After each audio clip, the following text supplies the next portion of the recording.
What is real? How do you define real? You can't jump into cash. Cash is trash. What do? You get out. Justin Rhedrick is best known as Bitcoin Vegan and a Bitcoin Educator. He's been featured on Pomp's podcast, Brad Mills' podcast, and on CoinDesk. Justin was tired of running the rat race, the seemingly never-ending paycheck to paycheck cycle, working in retail merchandising. And that's when he decided to learn about Bitcoin back in 2016. In 2016, he also started his own business, Vegan on the Go, where he cooked and delivered vegan food. Bitcoin's best kept secret, but not for long. Justin Rhedrick, welcome to the Bitcoin Matrix podcast. How are you? I'm doing good, man. I'm doing good. How about you? I'm doing great. It's really great to connect with you. I think it's taken about a month and a half for us to put together. We connected, I think, first through Clubhouse via Twitter DMs. But, and I've gotten to learn a little bit about you, and it's really inspiring stuff, man. I really just want to dig into your story and all things Bitcoin, the things you're into, what you're up to now. But I'd love to take it back to the beginning. And, if you could tell us a little bit about life before Bitcoin and what that was like. I mean, so first of all, thanks for having me on, Cedric. And anybody that's on here, listen to the Bitcoin Matrix. If Neo is out there, just keep coming.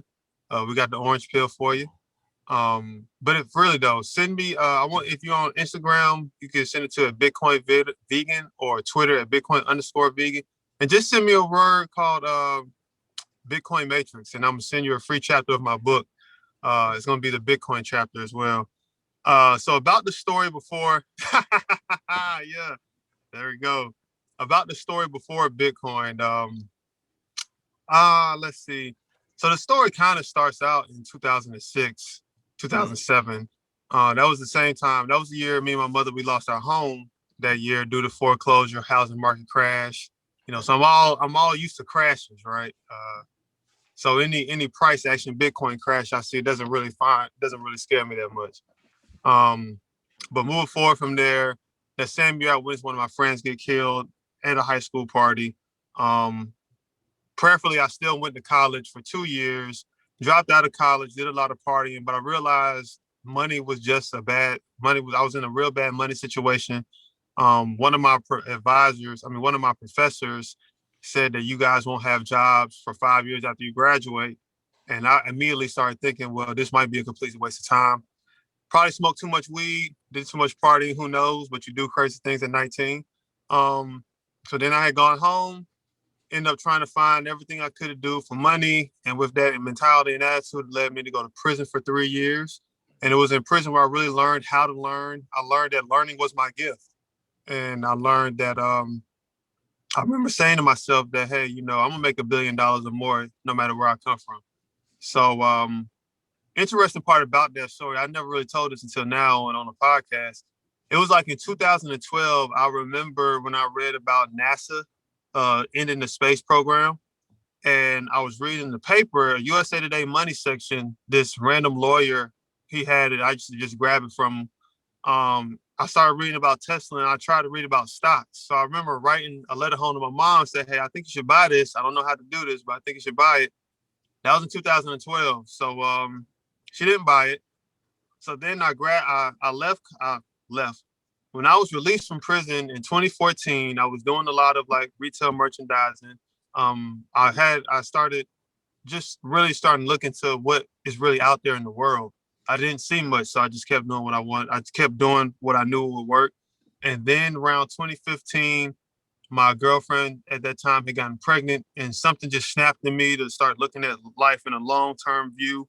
I changed my diet to a vegan diet. And then I really started thinking, like, what's going on out there in the world that can really change my life? Right. And then out of nowhere, I think my granddaddy got scammed to buy a miner, but at least his head was in the right direction at 80-something years old. That made me, kind of pique my interest. And then my man, Isaiah Jackson, I remember meeting up with him one day at a gas station unexpectedly. He said, follow me on Instagram.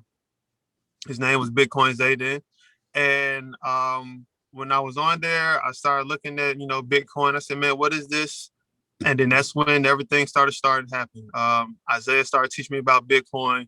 And then I started, delving out into the online community. Met a guy by the name of D. Miller L, who's real good on Bitcoin too. And I just started learning about it, the basics, the principles, what it is. I studied on Bitcoin every day. Every day in 2016. July 9th is when I bought my first Bitcoin. It was $626, around that price. Um, and then I thought to myself, like, man, this could really be the game changer I've been looking for. My mama didn't buy Tesla. My granddaddy didn't hold Enterprise when it first came out. So I realized like this could be your calling for your family. You know what I mean? So and I also looked at, just how new it was. I was stuck sometimes coming home from prison. You looking like, man, how is everybody getting this massive amount of money through tech? And I was like, damn, I wish I could have taken tech serious in 2004 or taken anything about the internet serious. But then, Bitcoin gave me that second chance to do it. So I operated from that lens. And when it had its first price run of $20,000, that was some of the most money I had in my life. And I just decided, like, I'm going to take this thing full time. So I continuously learned it from, being in the space and learning from people. And how I teach other people through my online course, through books, through counseling or coaching. I've done a lot of different things up until now, but it's finally time for it to be 100% Bitcoin focused. Yeah. I'm kind of really curious about when you came or when you released out of prison, what opportunities were like, what your plans were like, and what kind of lessons learned there that you kind So of gathered. one of the lessons I learned the most was never make moves out of desperation. It can always be worse, so it can always get better. Um, when you sit in prison for 3 years and you realize, maybe a 15-minute action costs you 3 years of your life, you start looking at time differently. You start looking at what you do in a small amount of time and how that compounds over time. Um, that was one of the lessons. One of the lessons was like, it can't get the only way it gets worse than this is if you stop breathing. So it can't get worse than this. Freedom was the most important thing to me. And obtaining that freedom was what I wanted, and how to be successful was another thing of what I wanted as well. You asked, what was your other question? It was a good one. I don't know why I went to that one first. Lessons learned in prison, what your plans were. Oh yeah. Yeah. Plans. So everyone around me they were, they wanted to do things that people were used to felons doing. Driving trucks, becoming a barber, starting like nothing is wrong with this stuff. I don't want anybody to hear this. I don't want you to think anything is wrong with that. But I knew that wasn't for me. I wanted something to test me. Like I realized how intelligent I was, and I said to somebody, like, if I could go to Harvard, I would. But I'm gonna do something that's groundbreaking. So when the mentality I had to come home from prison was find out what is working. What's the next biggest thing? How early? I don't even know how I formed this mindset of an early adopter. I didn't know this is what was happening, but it was like, find something that's working, that's legit, that you can get into, that you could just be that quote unquote lucky guy, and and just ride with that. Like I didn't have a plan. My plan was to only find a winning formula and ride it out until the day I died. Okay. So that was my only plan.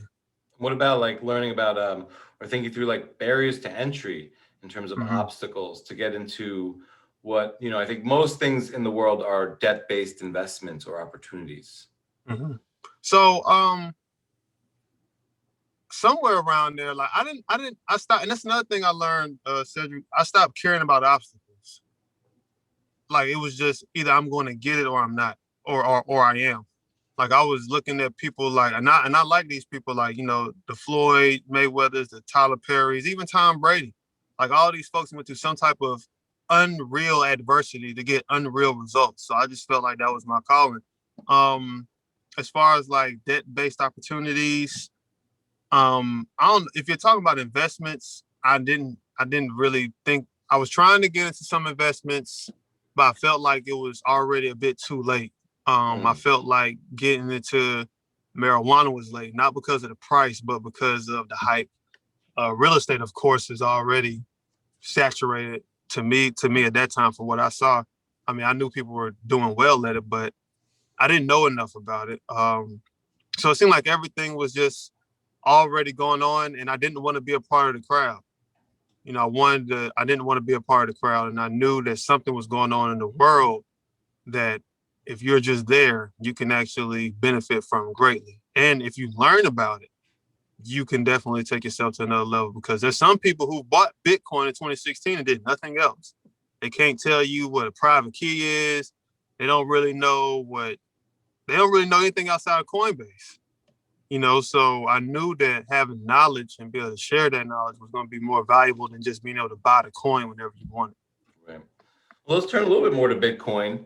When you got into Bitcoin, and I don't like to use the word for got into Bitcoin, but when you became aware of Bitcoin, and at the time, like I think you were doing, looking at doing more entrepreneurial things, that you started your own business.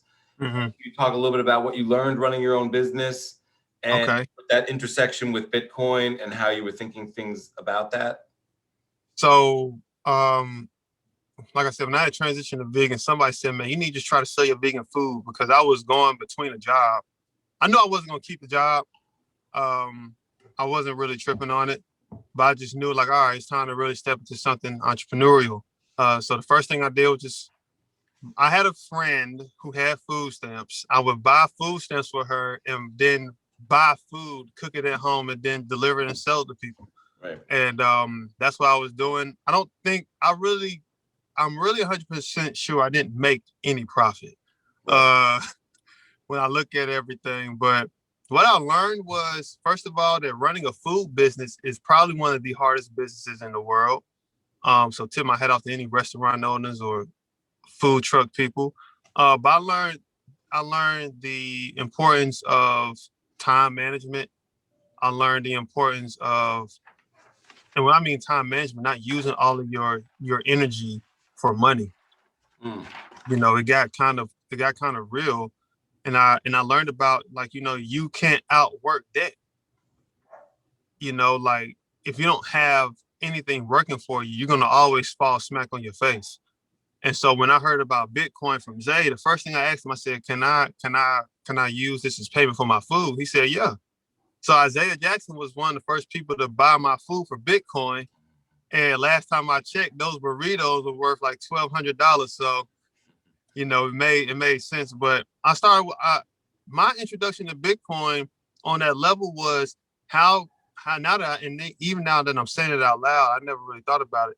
My whole thing was how to integrate it into a business, you know, in the most simplest form as possible. And it was kind of easy for me to do it because I had gone to prison, you know, and in prison we had our own little money system with postage stamps. So that was easy for me to grasp the concept of decentralization when Zay told me about it, because, you know, we kept the price of the stamps a certain price number on the yard at 30 to 35 cents, no matter if the price had gone up in the free world. But that's how you could always keep business going, was by stamps. So operating with a decentralized currency like Bitcoin, and I knew it was 100% decentralized, nobody could take it from you. It was so easy to go with it. That's why when people ask me about my conviction about it, that's it.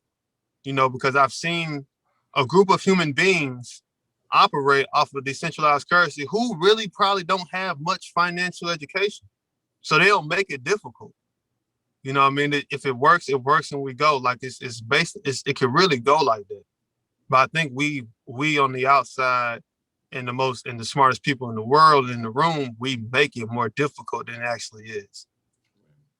What did when you were encountering Bitcoin and thinking through what it is, what kind of conclusions or initial reactions did you have around, like, what it could be for people beyond decentralization, but people from either lesser means or less opportunities, or have more obstacles in their lives? Oh man, I already knew it was like with Bitcoin. Like I said, when Bitcoin going to $20,000, you know, I was just like, wow, like $20,000. You know, that was a big Bitcoin price, and the thing was, of course, it could be like majorly beneficial, but a lot of times for people in those adverse situations, it was hard for them to grasp the mental concept that this type of money, this type of freedom actually exists. It's like some people don't believe that they are, what's the word? They are worthy of something like that. Like subconsciously. They will never say it out loud, but you can see it in their actions. Right. Some people don't believe they are. So it was in my eyes a time for people to, and it's so crazy because when I think about it, it's like, wow, this was 5 years ago. And sometimes you might see the same activity now. Um, but for the people that I always felt who were willing to stick it through, because I entered Bitcoin 2016, and after that, we were in a 3-year bear market. So I'm over here like, oh, this is great. But people like, it's not doing nothing. So that was an eye opener to me that it's like you've been going through some adverse situations majority of your whole entire life. And that does two things. That makes you believe in things that's not true. And you also create bad habits around money. So when you get something like Bitcoin, you still think, oh, well, it's just something I can spend. But I realized that the real power necessarily was in Bitcoin, but it first started in the thought and the patterns of someone who need to understand like how to really use money and Bitcoin and their habits around it to get to where they want to go. Because that's, in my eyes, that's like the most important thing. It's your habits. And when you have, an asset doing 200% per year, for me, it didn't matter. Sometimes I would work a job, get paid $400 for 2 weeks. I'm like, all right, well, let's put $100 in Bitcoin, so that was the goal. Like, cause I realized that Bitcoin could appreciate in USD faster than I could, but it could also stay valuable at the very bottom. So I always saw it as a layup. Right. What other kind of habits do you think it's changed either for you or can change for people? So one of the habits it did, really Bitcoin, being in the Bitcoin space with people, you realize, I mean, it's almost like you have to find something to get supremely smart at. You want to get good at it. You want to be able to get good. It makes you become smarter on subjects. Like for instance, I didn't know anything about too much of the financial system, but now I could run it off to you at the back of the hand, or tech. I built a node with no coding experience using probably one of the hardest languages there through Linux, but now it's completed. So it shows you, number one, you can do anything you put your mind to. Then it teaches you like, all right, so if I'm always taking my Bitcoin out when I need money, that means I'm doing something wrong on the front end. I don't really know how to budget. I don't really have my finances in order. So you start picking up those type of habits because you want to keep Bitcoin. Like if your mindset is set on hodling, how the hell do I hodl better? Like that's a question. How do I hodl better? You hodl better by, really being honest. Like, hey, I need to get some financial education. And so what I would do, because I live in Charlotte, North Carolina, I think it's one of the top 3 banking cities in the country. So I would go downtown, network with people who were in finance and just learn from them, to hear what they're talking about. I got denied life insurance 3 times. And one time my life insurance agent, he said, man, you going to be all right? I'm thinking like, I think so. He said, why is that? I said, because if this is just supposed to appreciate, because that's all, like, really, people tell me whatever they want about investing, but it all starts with appreciation. Like, you do not hold assets that go down. Nobody, you can say whatever you want. Oh, I want to do it for generational wealth. Well, if this asset wasn't appreciated, you wouldn't pass it down. Oh, well, I want to do it for tax benefits. Yeah, but if you weren't making money off of this, you would not want it. So I started realizing like, yo, this is all about appreciation. And in my mind, it's like, you have this in Bitcoin. Something like, well, hell, I could just put this money in Bitcoin and pass the keys down. I mean, that's how simple I started seeing life. So you have that, but then you also look at, how can I take on the world? You know what I mean? Like, you want to be able to change people's lives. You want to be able to, meet different people. Like, that's another thing. Bitcoin opens you up to so many people. Like, during the pandemic, I met so many people that lived outside of America. You know what I mean? And then you reach a level to where you start thinking, how about I just network in the Bitcoin network? It doesn't matter who they are. You could be Michael Saylor, you could be you, it could be anybody, but the mindset of an individual to be in Bitcoin now, even at 2021, I mean, even at 2016, 2013, 2009, you're a different level of a human being. Like, you see things differently. So all of these people are pretty much, top 1% people in something now. So why not network and deal with these type of people? So you just start really learning that everything you did before Bitcoin can get filtered out, sharpened up, and it brings you to this space. And now, you're amongst a different crowd of people, but you get to be in one of the best spaces in the world of all time, really. That's some things I learned dealing with Bitcoin. Yeah. Now, kind of along those lines, do you think as Bitcoin as like empowering? And I'm talking about anyone who like when they start stacking a few sats and then recognizes what it is it empowering? Yeah. What's the most empowering thing is, like, guys who I've grown up with and hang around. We never once talked finances. Even when I got in Bitcoin in 2016, people just shrug it off. Oh, well, whatever. I gotta go to work, or I got my retirement. What the hell are you talking about? Like, but now, even as terrible as it sounds, when people say, "Hey, man, I bought Doge," you look at them like, "You did what?" But these are conversations I have now. So it just happened to me the other day, because I would get so ticked off. Like, yo, I've been telling y'all about Bitcoin how long? You did XYZ, or you did XRP. You know what I mean? But now it's like, well, hell, they're buying. These conversations would have never happened, not even in 2019.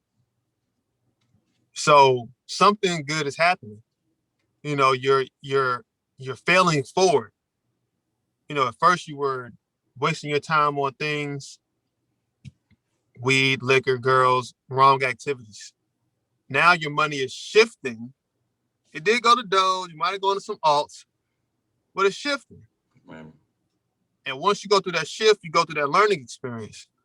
And one of my friends said, man, I remember that time you made me buy Bitcoin in 2017. I think about like $100. So it probably got him might have got him 10 million sats, maybe, probably not. But so he looking at it now like, man, wow, whoa. Yeah, I'm like, yeah, it's good, isn't it? Yeah, man, I gotta go get some more. So it does something to you to realize, yeah, you possibly have the opportunity to have the most money. You will have the opportunity to have the most money you ever had in your life. And I remember reading this in his book, and that's something else Bitcoin made me do. I read a lot of books on finance. I remember I read a book by Mike Michalowicz, Profit First. He said, you want to fall in love with saving better than you do spending. And he will always talk about the very first time you get paid, you pay yourself. And people would think, oh, I'll go buy me some new clothes. Or I'll go buy it. Like, no, you pay yourself in the future. You know what I mean? Because in the current society, people are used to paying themselves in the future with debt. Oh, well, I'm gonna put this on layaway. Or I'm just gonna use my credit card. The worst feeling in the world to me is to leave out the store with something and have to remember I have to pay some shit back. Like, so those are the types of things that empower me to realize I'm paying myself in the future with ownership and with appreciation and some sound money. Right. How does Bitcoin show its appreciation? Hey, it doesn't change. It doesn't change. Consistency. It doesn't, it's consistent. From even with the tweets you put out, I don't know where you get these thought-provoking tweets from. They be short and powerful. But I'm like, yo, that's amazing. But I mean, it's the most. What you said something. It's the most valuable asset that's always on sale or something like that. But there is no real price you can put towards Bitcoin. When people really ask the question, like it's infinity. Well, why is that? I said, well, if Bitcoin hit $1 million, I bet you'll still find a way to buy it. It doesn't matter if you just use it as a savings account, you'll still find a way to buy Bitcoin. And, so, and another reason Bitcoin showed this appreciation through 2017, I was just on a podcast. They said, man, where do you get your conviction from? I said, well, in 2017, Bitcoin pulled off some Floyd Mayweather shit. Every single opposition from Bitcoin Unlimited, Fork Wars, Major FUD, ICOs, all the exchanges getting shut down, China banning Bitcoin. All of this stuff happened in 1 year and Bitcoin went nowhere. Like, it didn't shake. You know what I mean? The price went down, but like my friend Miller L said, he said, I'm looking at my node and the blockchain. I'm like, nothing is wrong. Keep it moving. It's just price action, but Bitcoin itself works. So let's look at it like this. If Bitcoin does nothing anymore, it doesn't go up in price, it doesn't go down in price. What do we have now? We have stable money. We have stable money that's outside of government control. So even with the price not going nowhere, Bitcoin will still be the most valuable asset on the planet. Yeah. I'd love to hear your philosophy on no excuses. And I think you were touching on a little bit with some of the, the people that you look up to, but kind of what is your philosophy there? So it got extra real. The day I really realized I was gonna stop making excuses was when I came home from prison. Because they don't do no good. Nobody really cares about them. Nobody who's ever made something of themselves give a damn. Only the people that care about excuses are the highly mediocre people. They get regular results. If you want different results, you gotta realize that your excuses hurt you. Because think about it like this. What if you're an aspiring entrepreneur and, somebody approaches you with an opportunity to grow your business, but you don't know it. But you're sitting there telling them everything that's going wrong, what you can't do, why you can't do it. They'll move on. Oh, they're not really serious. They have limitations. They believe in limitations. Nobody wants to deal with people who believe in limitations. So that was from that regard. I just realized like all the best people, they just keep going. There's no rule that says you have to stop. And it got real for me in Bitcoin when I remember I decided the last time in my life I was going to stop pulling my money out of Bitcoin to pay for situations that I should have handled better. So, I went like weeks and I'm looking at the price of Bitcoin, the Bitcoin I have, and I'm sitting on like little to no money.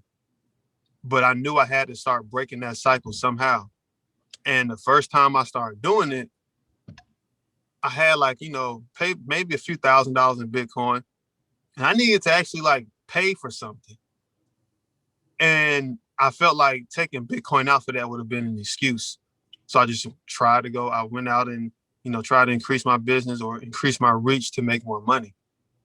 So this constant evolution of entrepreneurship is no excuse because you just end up like everybody else. And so when I hear people say, man, I can't afford Bitcoin, I can't do this, the word I hear the most is can't. And a good coach, a good author by the name of Jim Quick said, when you fight for your limitations, you get to keep them.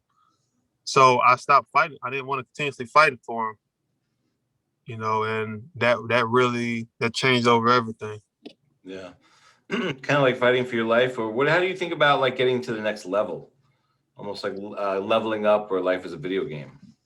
Well, when you look at life like a video game, you always got a task. Every video game I play, you might get, every level you go to, there's a different boss. Every level you go to, the destination, the process to the destination is tough. You might start the new level and get beat 5 seconds of being in there. But what's remarkable is video games might have caused the culture to be more resilient. Especially in video games where you have to like go on a mission or a journey. because you don't really know what the next option is going to look like. Then you got to start all the way over. And as you start over, things happen in your brain to get you to get better. So that's one thing. And just when you go to the next level, I leave space in my plan. Like, I leave space for things to go wrong. I leave space for development. You got to know that you might have times where nothing goes your way for months. So what are you focusing on to get small victories? You might be, increasing your personal and professional development. You might, start working out more. You gotta get your mind out of the weeds. Like, there really is no problem. It's just about how are you going to find a solution. Like, I think I put this the other day somewhere. It's like in boxing. If you're getting your ass kicked and still swinging, something's liable to change. Or if you're in business and, you might not be getting any sales or something, keep shooting at clients. Like, you think it's going to change if you stop going at clients? Kobe Bryant said, I'd rather go 0 for 30 instead of 0 for 9. I mean, so why stop halfway? If it's going wrong, just keep going. Just go faster. Like, it's all about speed. I read a book that said money is about speed and turning your success around after a failure is all about speed. How quickly can you go on to the next one? It's not a problem. Like, I've seen a guy in prison. He had like 5 life sentences. He said, I'm going to make money, I'm going to hustle, and I'm going to hire me an attorney, and I'm going to get out of prison. He actually did it. So when I saw that, I was like, yeah, what the hell is an excuse? That's what really made me erase excuses. That's what really made me understand what that next level looked like. The next level is just you keep going. And even if you're at that level financially you want to be, oh, I'm good. People who say I'm good, I feel like they just don't want to go to the next level of the video game. I'm good, Ryan. I think I'm okay. What the hell does that mean? What the hell do you mean you think you're okay? Like, that doesn't really register well to me. So it's never really about settling. Like, I don't never want to think I'm okay. I don't want to think I'm good. If I get too old, I think one of the greatest journeys in my life would be when I reach that age of elderly, that I get stuck in my ways and I don't get stuck. Like, I want to stay going forward. And I think that's one of the things about the next level. Let's look at it like this. Most people don't really know. A lot of people might not really see how powerful Bitcoin can be. Especially where you have this age of life coming as far as exponential technology, right? You have AI, VI, VR, XR, 3D printing, Internet of Things. That thing is going to need a money. You know what I mean? Like, Elon can play these games all he wants to, but Rivian might start accepting Bitcoin. And then what? You know what I mean? Like, it's only a matter of time. And even with the whole thing with that, I see it just like PayPal. He'll go today, he'll be back tomorrow, and I'll be able to get the car for cheaper sats. Like, this is not gonna make me stop wanting a Cybertruck. It's just gonna it's just gonna stop making it look so attractive to spend Satoshis on it. Yeah. So it might work out in your favor, man. But I never try to see any problems with leveling up. I expect something to happen, because I don't know everything. You got to understand, you don't know everything. And so it's good, and the winning season might not last long. Like, look at Golden State Warriors. They went 50 years of losing. They only got 5. They went to the championship 5 times. They got 3 rings. They did a lot of losing, though. You know what I mean? So you got to think about it. If you think of it in terms like that, the winning season only lasts for so long. So you just got to stay diligent towards it and celebrate the small wins. Celebrate the small wins. That'll definitely get you there.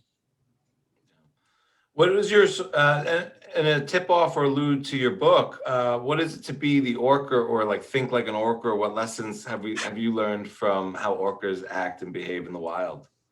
So, man, I've always been a National Geographic guy. I'm a vegan, and this might mess people up, but I like watching animals eat animals. I like watching animals hunt. Well, you're not supposed to like that. No, I don't like eating the meat, but I don't mind animals eat each other. But it comes down to strategy, man.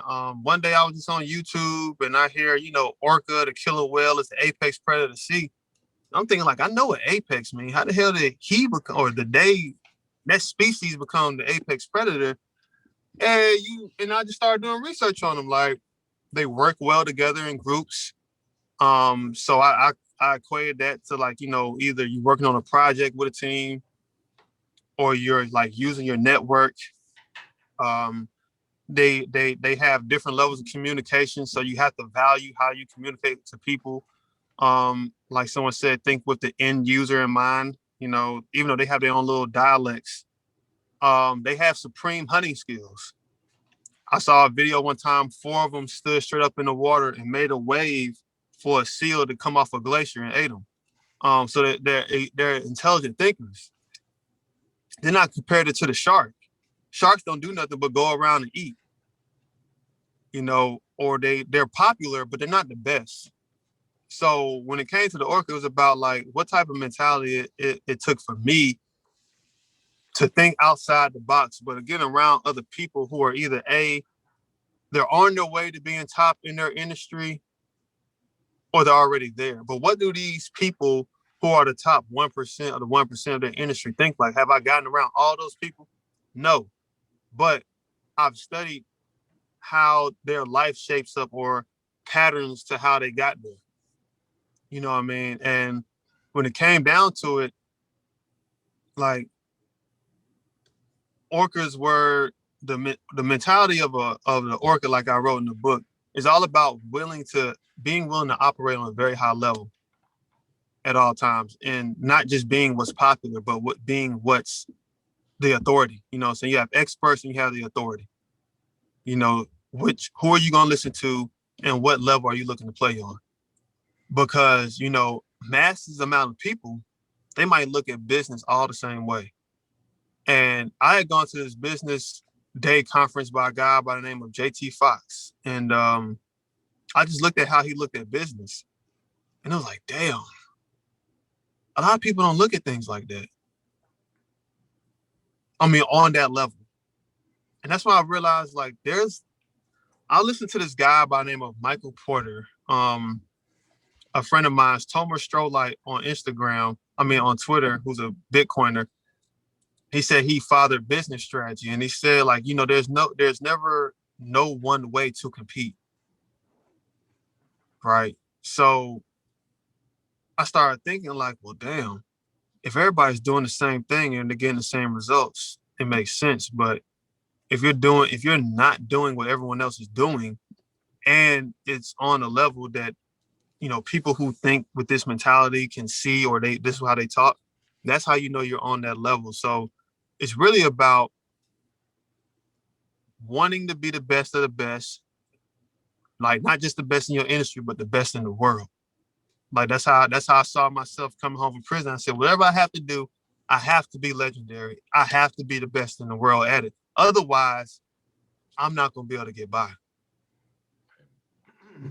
So, sorry. I'm not going bad. So that's where I always looked at, even like, I could look at somebody not in my field and think, all right, so why is he so good? Like, look at Tom Brady. He always prepares. He's always calm. He's won 6 Super Bowls in the last 2 minutes of the game. Right. So what type of thinking does that take? Like, we gotta be real level. Like, or look at someone like Floyd Mayweather. You went 50-0. And when I watch him, he does the same thing over and over, but no one can crack the code. Someone like Tyler Perry, you used to sleep on a park bench. Now you're a billionaire. And I'm not going to say it didn't take time, but when you're on the path. Like, when everything you've been thinking about starts really taking place, it might take years. It's the thing, like, people talk all this manifestation shit. They say all this stuff, but they'll never give people the real deal. Like, this could take years. The things you do day by day, those things could take years to start seeing progress on. And within those years, you probably won't have confidence every day. But look at what all the greats do. No great person had this rosy ass story. So what did they believe in? They believed in themselves. They kept studying. They kept wanting to be better. Even if they were failing, people saw them taking action. They said, you know what? We can help you. Really? Yeah. Then you have to be coachable. If you're not coachable, you're not going to go nowhere. So, and patient. Like, you might implement something new in your business. Yeah, we're going to do it. Yeah, it's going to be great. This shit might take 4 or 5 months to a year to start really panning out. But that's the cost. That's the cost of, doing things correctly, time. So you want to build it. I just started looking at those types of things. Like I stopped looking at cheap thrills. I stopped looking at trying to get it immediately. And like, yo, you say this process might take 3 months. Let's go 3 months then. For these next 3 months, I know something might suffer. Then for the following months, I might see, little bumps here and there, but it's all about staying the course, man. People don't stay the course long enough to see it through. Like Elon Musk, Peter Damonatus, even Bezos, they've been working at this their entire life, really. When you work at something your entire life, once you're committed, that's the thing, they were committed. It's all about being committed. Even when I was trying to do mindset or health coaching, I had to be committed to hearing no. I had to be committed. Like, you got to be committed. If you're not committed, you don't really belong here. You don't belong in Bitcoin. You don't belong in nothing you do. If you're not committed at the very roughest moment, like if I wasn't committed not to continuously use Bitcoin in the jam, I'd still be in the damn jam now with stuff. About being committed, man. You can't make it nowhere with no commitment. And people have a false identity of it. Oh, well, it didn't go right. It's only been 6 months. What the fuck? Like, stop playing, man. That's not how life works. And what's funny is people will hear me, they know me, people who know me my whole life, Cedric, they still ask me, how did you do all this overnight? It wasn't. Y'all just didn't pay attention. Wow. Yeah, man. Thinking on that level and, getting like real deep, like you mentioned on Pom's show that, people that came over here as slaves came here as an asset and they're still paying capital gains tax on their earnings. Can you speak to maybe how much wealth there is in Black America and the opportunity at hand with Bitcoin here? Probably compared to what I don't really remember the numbers, but I saw in the news that it said that the average white Americans have like on average $170,000 of wealth.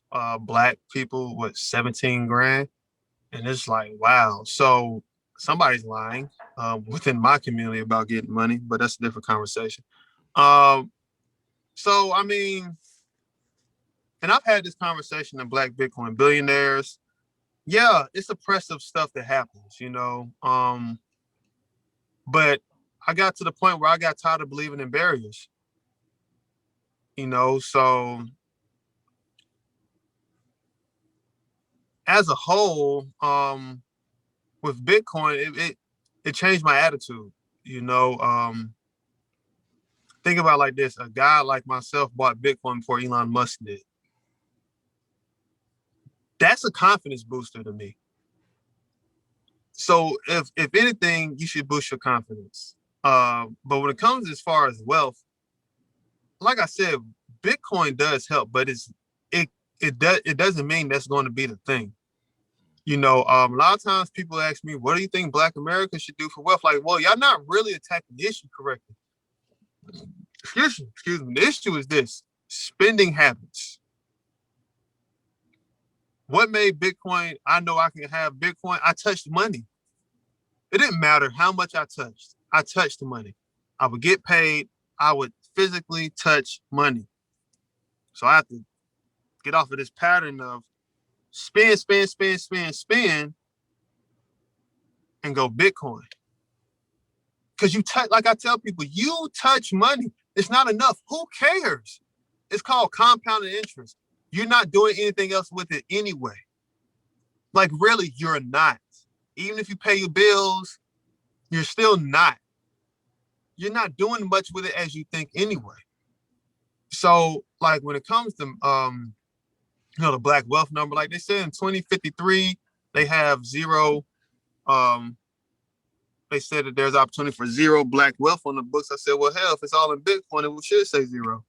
But honestly, man, there's a lot of things that have to take place, man. And I had to become comfortable with the fact that not all people, not all black people would buy Bitcoin or experience this type of lifestyle based upon choices, based upon buying into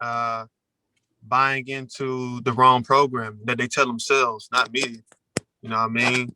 Not necessarily thinking long term. Like, and I think that's a real thing. Like when I had my daughter, I started thinking like, all right, generation, I need her to be all right. But it wasn't until I had a conversation with a white woman and she said, I'm down. She said, I'm so flat broke. I said, what do you mean? I'm down to my last $40,000. Once I started having these conversations outside my community, it opened my eyes. I'm like, wow, she said she's broke. She has 40 G's. You feel me? Like, that's different. Okay. I was learning something. And then I had a conversation with a woman who was, her husband was big at, he was big at like some life insurance company. He died. But she said, yeah, we're set up real nice that I don't have to work.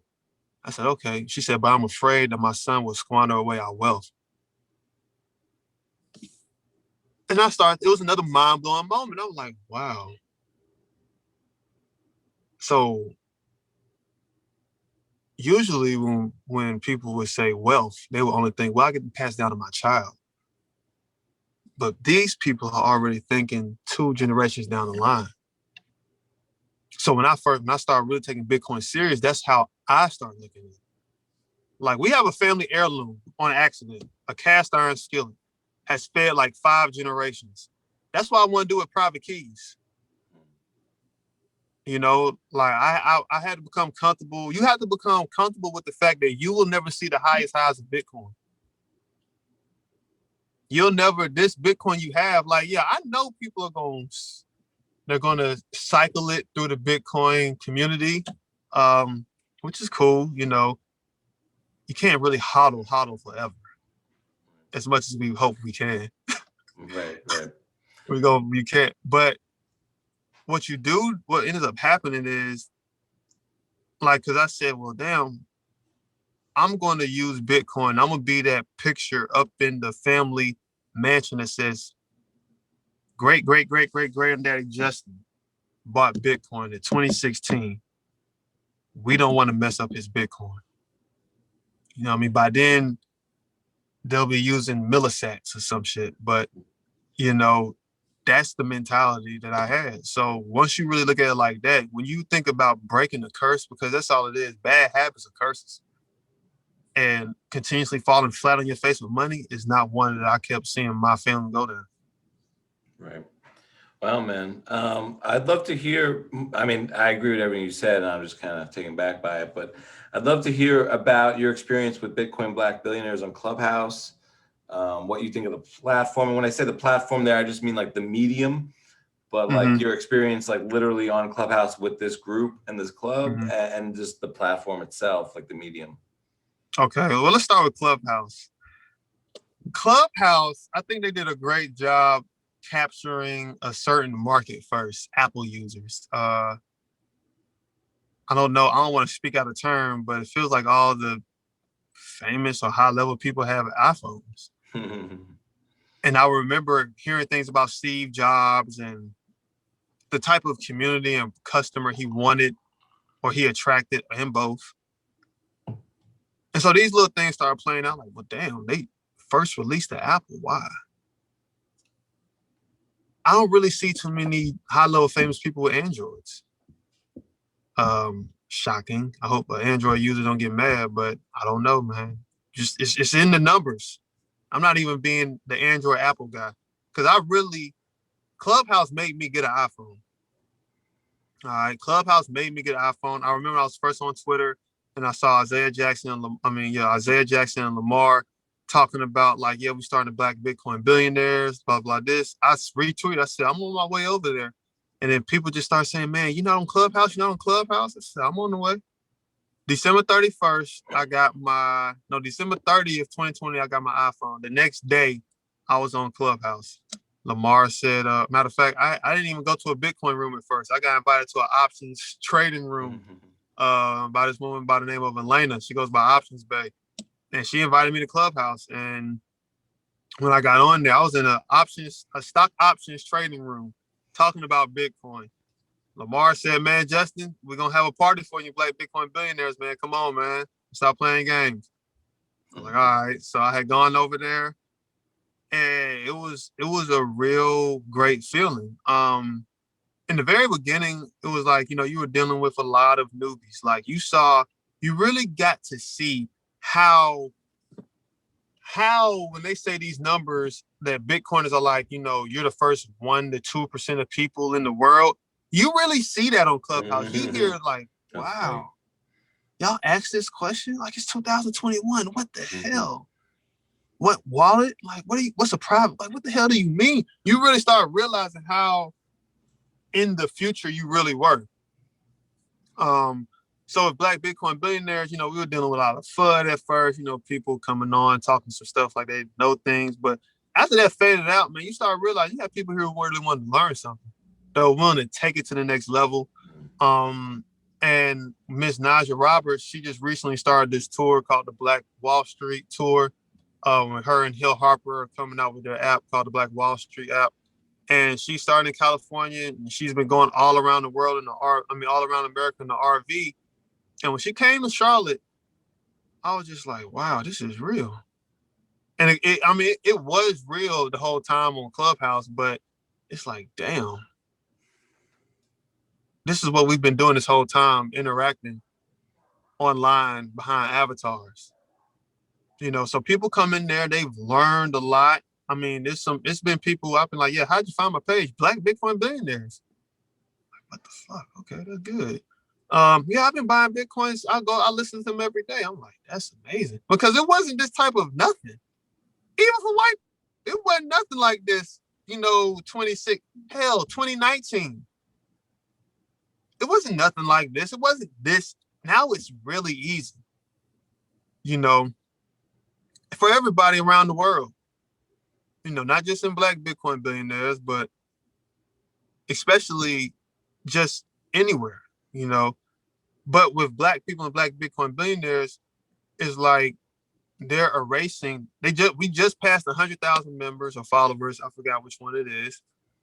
But it's like you are waking people up in ways that have never happened. Even with Isaiah in the book, Black Bitcoin and Black America, it was just all like a specific line of time. And with Lamar, he moderates it, he gives you the answers that are so legit that you don't really have to second guess them. I mean, you're still going to verify them, but, it's good to have, folks actually put you in the correct direction in a language in the language that people can understand. Because a lot of times, a lot of folks, they don't really know how to talk. They don't know how to talk to anybody, but they don't know how to talk to Black folks, especially. So that becomes a barrier that turns people off. It has them buying Doge and shit. You know what I'm saying? So it's really doing folks great justice. And I'm glad it started. I'm glad to be a part of it. And I'm glad that it is really changing folks' lives for the better. Yeah, I mean, I agree with everything you said there. Do you think the world makes sense right now? The world's never made sense. Fair enough. As long as you have humans, as long as you have people who think people aren't worth being treated like humans, it'll never make sense. And I mean, I've gotten pretty comfortable with the fact that the world won't make sense.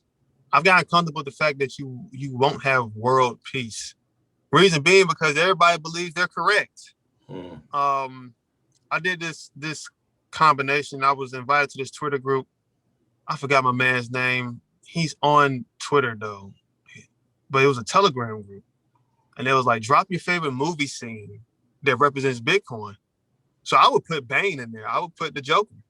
And folks were like, man, that makes Bitcoin look evil. I'm like, well, in the eyes of some people, they see Bitcoin as evil. Like, if you look at Batman the movie, everybody thought they were doing the best thing they could. The Joker, the Batman, the police department. And the same token, everybody thought everybody was corrupt. Somebody wanted Batman out the way. Batman wanted to get the mob up out of the police force. The Joker thought everybody was, so like it's all based upon perception, so when it came down to it, it was like the world's always going to be crazy because everybody thinks they're right. Mm. You had people create a whole religion off of war. So, these things have happened throughout our time. And I'm speaking of damn near all religions went through war, but you're here for love. So, think about it. In their minds, we're doing the right thing. That's how I look at the world. Everybody, they have their, even when it comes down to crazy ass, and here's, what's so funny, said in prison, we never talked about the three following things. Well, we did talk sports, but not too much. Sports was number one, but the last two was politics and religion. Who you pray to does not matter to me. Who you voted for in the booth does not matter to me. Are you disrespectful? You know what I mean? But that's how I look at life, man. I'm not really here for all your opinions. Right. Like, what's the facts? Because when the world runs off more opinions than facts, it will continuously be crazy as hell. Yeah. Wow, word. I want to hear like what you think about instincts, because you kind of had remarkable instincts when you came across Bitcoin. When you kind of thought through like, oh, a lot of people telling you like, oh, you don't need to get involved with that. Oh, it needs to be worked on, or things of that nature. And maybe, I don't know if instincts are still a major part of your life right now, but maybe you could speak to that a little bit. Instincts is what a lot of people use to survive on. But I'm gonna take it to a black thing. Black men use it a lot. We gotta read environments differently. Like if I think somebody's about to start fighting or start shooting, I'll leave 30 minutes before it happens. So when it came to Bitcoin, I remember reading texts and stuff. And it was funny how Satoshi looked like some type of prophet. He disappeared.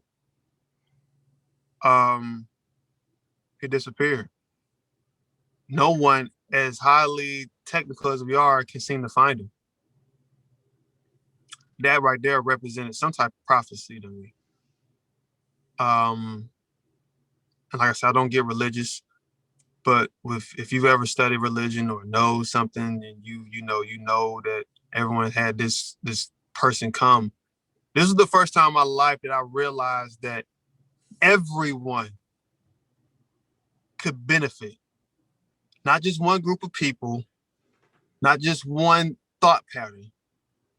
Everybody. That's how I look at it. Like, eventually everybody will, oh wow, yeah. You have children who are now going to grow up and know nothing. They only know a world of Bitcoin. Those are the people who are going, oh yeah, no brainer. It's a no-brainer. Like, it was meant for today's person, but it's not really meant for today. Like, we're still early. Like I said, my friend Tomer, he said, yo, it's 2021. In 119 years, we'll still be early. Because now we got to see what Bitcoin looks like when there's no more mind. Like when you compare it to the internet, that monitor in the back, at least 15 years ago, you would have had to have a cable cord or a phone cord going to the CPU to get on the internet. Right. People don't realize when they're a part of innovation. They just blankly, and that's what I knew. I knew that I was taught never follow the crowd. Okay, so 85% of y'all still think this don't work. You're smart, you have money, you're on the path to money, but you don't think this will work. But the smart money, billionaire money in 2016 is here. Richard Branson, Cuban, Winklevoss twins. But Mark Zuckerberg didn't talk about it. That don't mean he ain't have it. I looked at who did not come out publicly about Bitcoin. So two things happened. Either they had it and were saying nothing, or they knew nothing about it. Or they knew something about it but didn't believe it. Any way you looked at it, it was a small percentage of people. So I knew that I don't really know, like you said, it's instincts. I just knew not to follow the crowd. Everybody was saying the same thing. Language. If everybody is speaking the same language about something, who's not speaking about it? You know, I've always been the guy to be the outcast. So another thing was like, well, it's still being worked on. Like, yeah, but what the hell does that mean? What is not being? Nothing is perfect. Nothing. Even the first iPhone came out, and now they got a 12th one. Nothing is perfect. Nothing stays the same. So I knew that not to deal with a mindset that thought things should stay the damn same. Then I looked at, well, you know, the economy is great. How it's attached to the dollar. But that doesn't mean nothing. So the reality of the situations is my instincts for Bitcoin worked because I experienced damn near everything Bitcoin was supposed to take away. Foreclosure, 16 years old, 17 years old, you and your mom got to move. Going to prison, no freedom. Having a job, odd ass jobs, and you always get hit with some type of financial turmoil. Like, yo, when I realized that a woman said she's broke because she has $40,000 to her name, and I used to hit negative in my account religiously, I knew there was another side of life.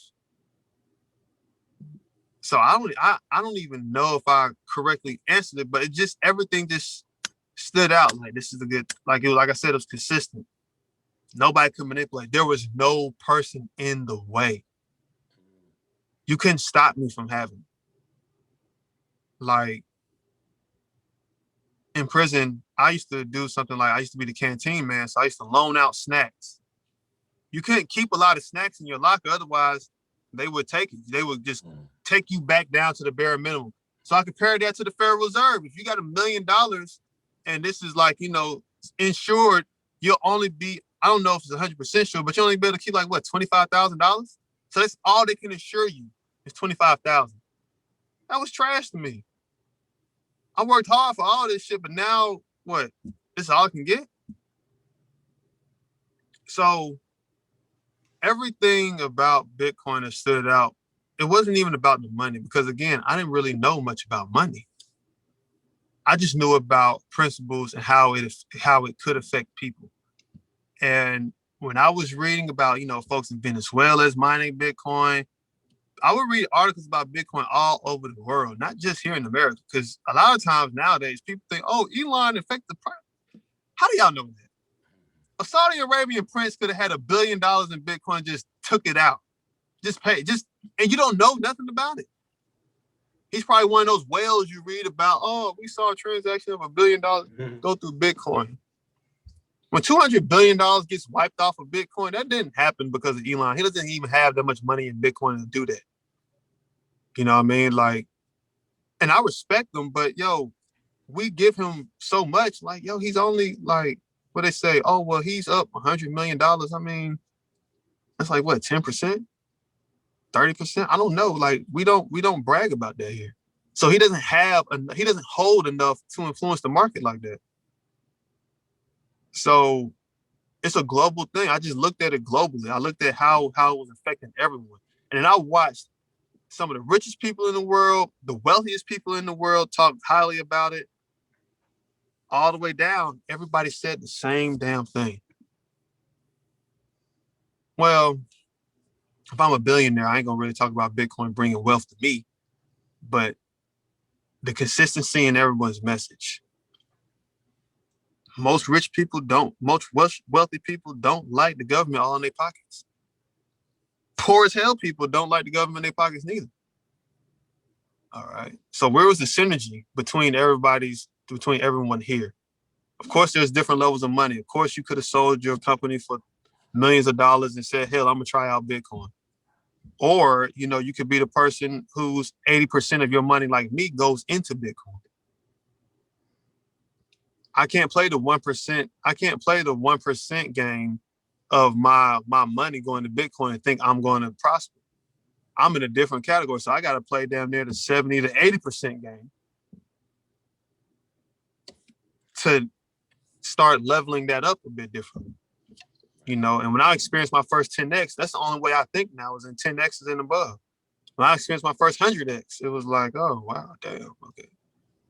So it's just it's just how you start adding your creativity to Bitcoin. And there are no barriers. Even people who think there are now, I don't think we can do that, man. I don't really believe what the hell we can do with this thing.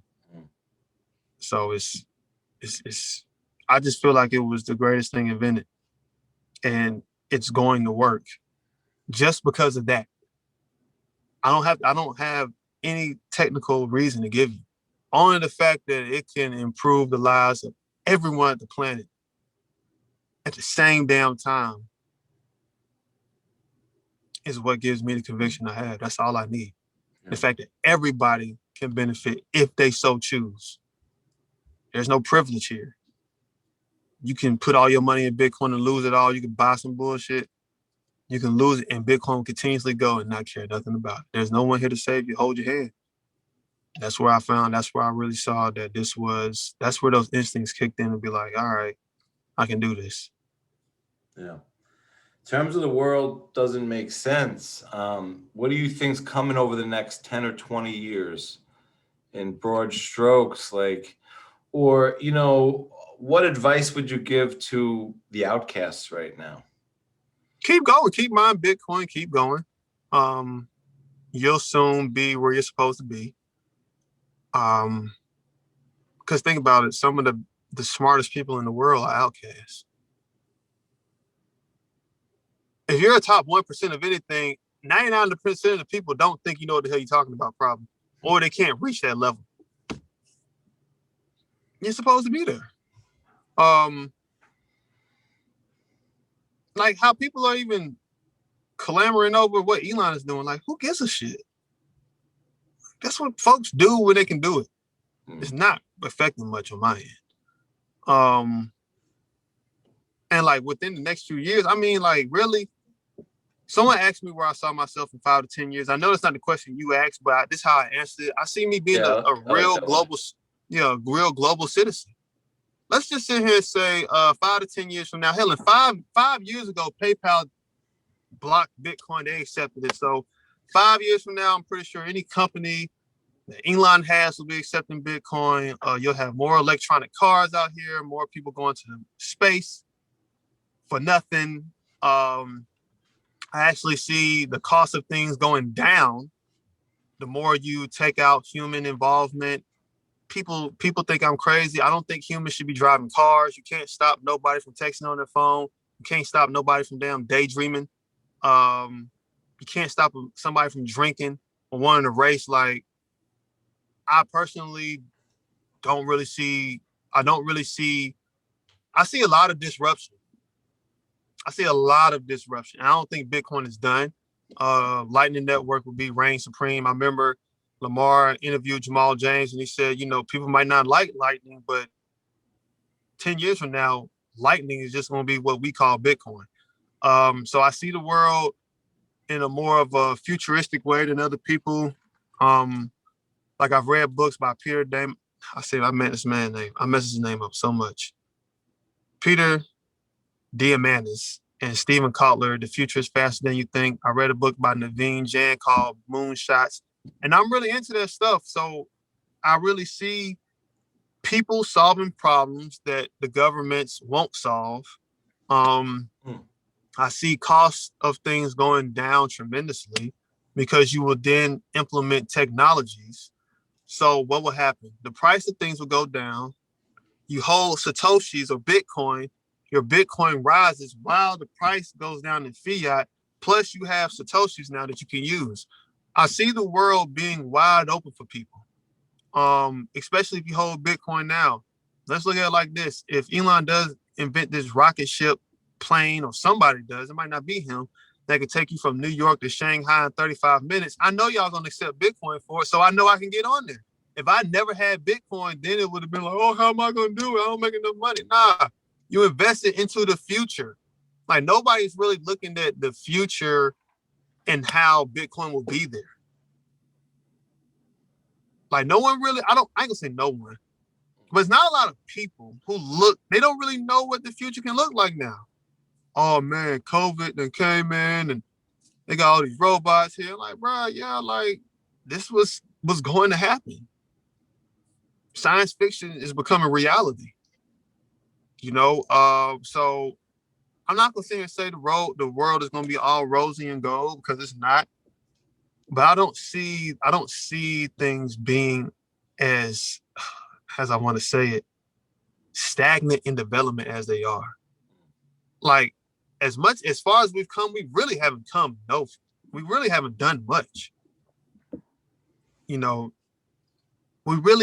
done too much, even though we've done a lot. We haven't cured a lot of the world's problems. We haven't. We still operate like there's a limited amount of resources when there isn't. It's just not true. It's just the world, the things that we have in this world don't fit this century. So eventually, as we just blend on over, things will just start working. You'll see things just doing things in a different way. And as I said, here's something to think about. When Bitcoin turns 18 years old, children who were born in what year is that? 2009. That'll be 2027. In 3 more years. Matter of fact, give it 3 to 5 more years when these people are 18 to 24, or even give them the solid adult years. Give them when they're 30. Watch what Bitcoin look like then. You know what I'm saying? The children who were born Bitcoiners. Watch what the world looks like then. They're not going to be going for none of this shit. They're not going to be going with none of the timidness. Their life will be centered around cryptocurrency, Bitcoin.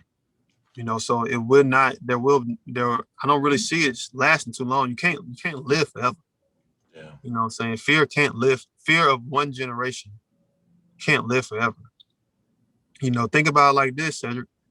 The generations who had gone from stone tablets to paper thought paper was going to be terrible. When they had gone from paper to digital. Oh no.